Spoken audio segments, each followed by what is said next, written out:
they'll like Photoshop in a picture of like a black woman's hands with some very long nails on it, posed like this with the nails poking out, right? And she got like super long eyelashes and also like one of them cuts with the swoop on the one side. You know what I'm talking about?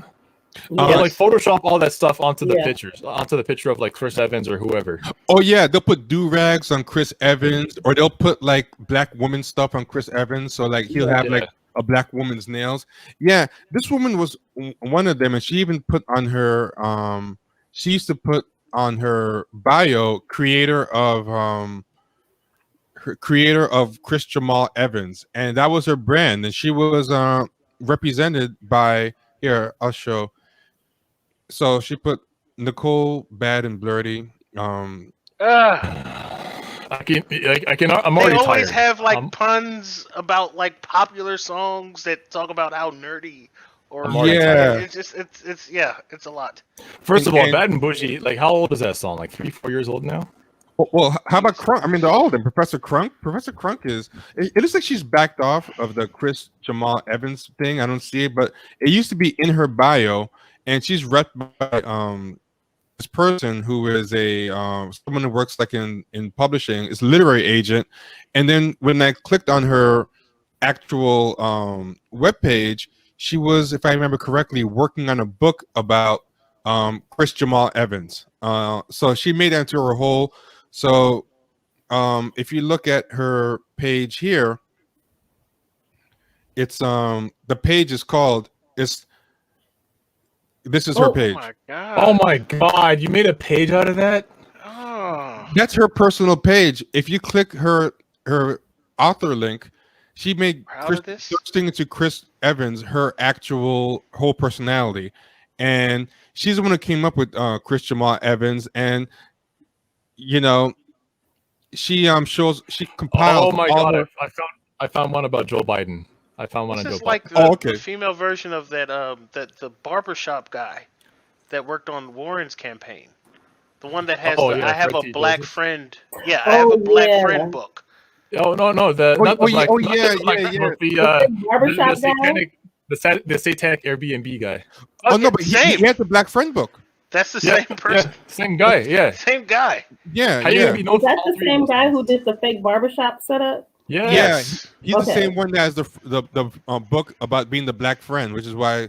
But yeah, she has a whole origin story to where the Chris. Like, it's not that interesting. She saves all her tweets. That's her whole thing, and I think even her book, she got a literary agent. She got a literary Chris agent. Evans would sue her.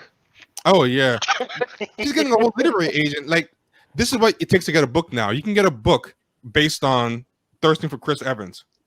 Okay, so this is my thing though about those memes in particular though that you guys were just talking about before, where they paint the nails on and the eyelashes and they do like baby hair. I've seen all kinds of shit. The thing that pisses me off is I feel like it's low key a mock, like they're mocking like black hood women? black girls. That's how I low key feel. I agree. Oh, that's interesting. Before you got here, Vita, like me and T were talking about this type of woman, right? Like, and I think like their whole thing is making fun of the black women that would make fun of them in school, or like the black women that would like in the neighborhood that had some like had some stature, right? And they would be like the quote unquote nerdy person, and they wouldn't go to therapy. And this is their way of kind of like getting back. I feel that. In fact, if you look, that they're also the ones that always complain about people saying that they talked white or liked white people shit, or so they go visit their cousins in the hood and try to imitate, which they would call ghetto. I think that's what makes me so mad about it.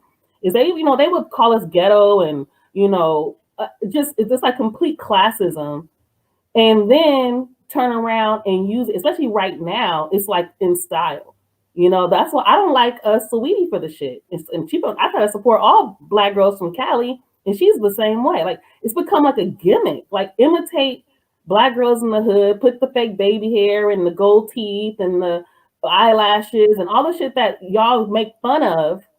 When we had, colored hair and all types of shit, y'all was making fun of us. And now it's cool. You want to imitate it online. But then when it's time to like really support some real shit, you back to, black women deserve luxury. They ain't about helping nobody. It ain't about care. fixing the hood. It's about black women deserve luxury. We deserve this, and we like what the fuck. Oh That's yeah. what you talk about. It's just nothing but that typical bougie classes bullshit. It's the same shit. But they also don't mind co-opting because they know that the way they speak their language, they haven't created anything that makes them special. So if they just talk the way they normally talk, they're just Exactly. white girls who look black. So they have no problem co-opting the hood image. But you know, it's a good way to put it. I remember one time a white guy described hipsters to me and why he hated hipsters when hipsters first hit the scene, and he was like, he was a blue collar white guy, and he made a lot of sense. He said, "I can't stand hipsters because they're a bunch of like middle class trust fund, you know, boring white people who don't have any kind of swag. So they kind of take blue collar white swag. At the time it was trucker hats, but if you notice they always take something lower class, whether it's like whether it's trucker hats, then they became lumberjacks. It was big beards. They're hipster there was something called normcore. They always take something from lower class whites because lower class whites have more kind of personality and swag. You know, they might take stuff from country stuff where they'll make like these kind of country type bars or whatever. But he says the reason why they put a touch of irony on everything is so that they don't want to be mistaken for they don't ever want to be actually mistaken. So like if they dress that way and then went to Walmart in the Midwest, the joke doesn't work, you know, because now I get mistaken for the thing. You can't just go to Dress Barn, and so you have to put these little signifiers or little touches that signify that it's ironic, that don't actually mistake me for this guy. It's just a costume I'm wearing. I'm taking the swag, but I'm keeping enough distance, but also the place I'm doing it in also is a clue, you know. And I feel like that's what these people do with black culture, and particularly like black women. They know they're in no danger. Even as they're appropriating it, they make sure they put little context clues to make sure you never actually mistake them for a girl for the hood. Yeah, so like that's what black woman comedy was. High left comedy. That's a big, and like you're seeing them all now. So like your Phoebe Robinsons, your what's the other shame pig? Tiffany Haddish. Not Tiffany Haddish. She's always saying something stupid. That doesn't really narrow it down. Ray Sani. Oh yeah. Ray Sani. Yeah. Like these are the folks that were like, these were the black women that they were like putting on, like Jessica Williams, like that type of black woman that like basically embodies all of that. And like there's a bunch of them running around Brooklyn, screaming around Williamsburg. Oh yeah, there's a ton of them around. There's a ton of them around here where I live. They have white boyfriends. They scream about how their whole act is about how they love white men. And and that's who gets Q, you put up one. Jasmine Pierce is another one that was doing it when you posted her today with the weird Biden comments, something about like Biden gets my pussy whipped.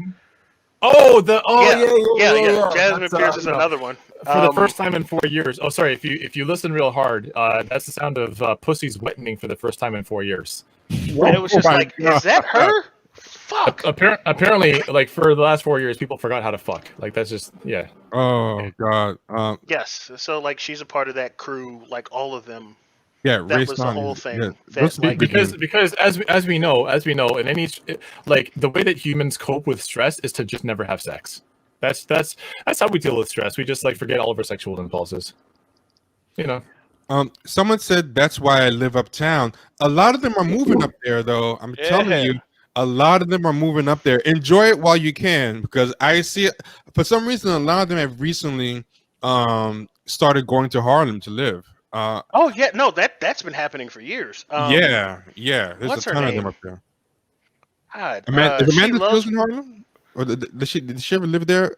I know Amanda Seals used to film in Harlem a lot. She was here when she was in New York.